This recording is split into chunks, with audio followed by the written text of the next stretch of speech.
یو زوړ شعر دی وای د غازي جانان قصه لیکي او خاندي ملالۍ نوې ټپه لیکي او خاندي د غازي جانان قصه لیکي او خاندي ملالۍ نوې ټپه لیکي او خاندي اوږو باندې کرام الکاتبینې اوږو باندې کرام الکاتبینې د طالب تکبیر ناره لیکي او خاندي او د یتیم مور د ګلدوز څادر په څنډه د یتیم مور د ګلدوز څادر په څنډه د شهید جانان نامه لیکي او خاندي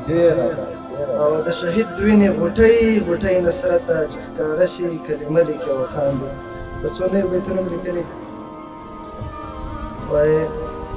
مونږ کړل په اوښکو او په وینو اوبه مونږ کړل په اوښکو او په وینو اوبه غرونه باران ته ضرورت نه لري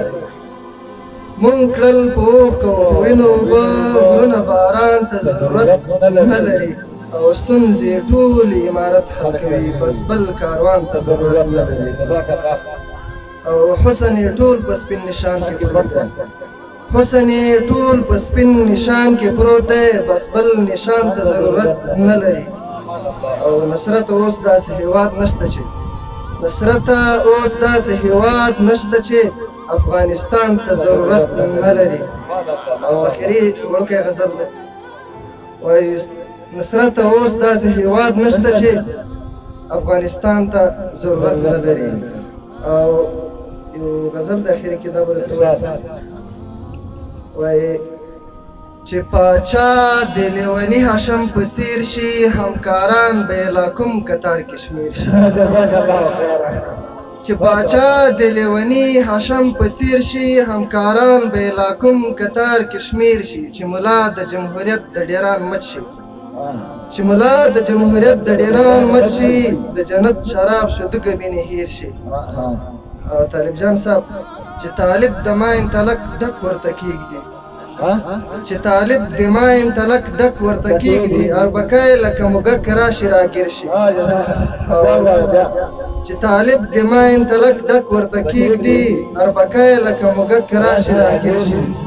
او دا چې بغض او غیبت یې وظیفه وي دا چې بغض او غیبت یې وظیفه وي د هغه سړي به څنګه دوستان ډېر شي بسم الله صاحب وایي غربت ښه دی خدا زور لري نصرته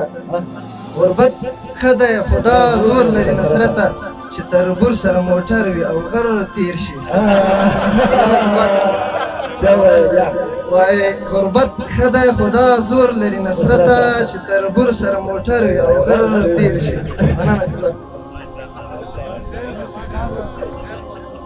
ډېره مننه نصرت جان الله دې په عمر کې برکات واچوي او رښتیا هم داسې زور لري چې دا غر تیر شي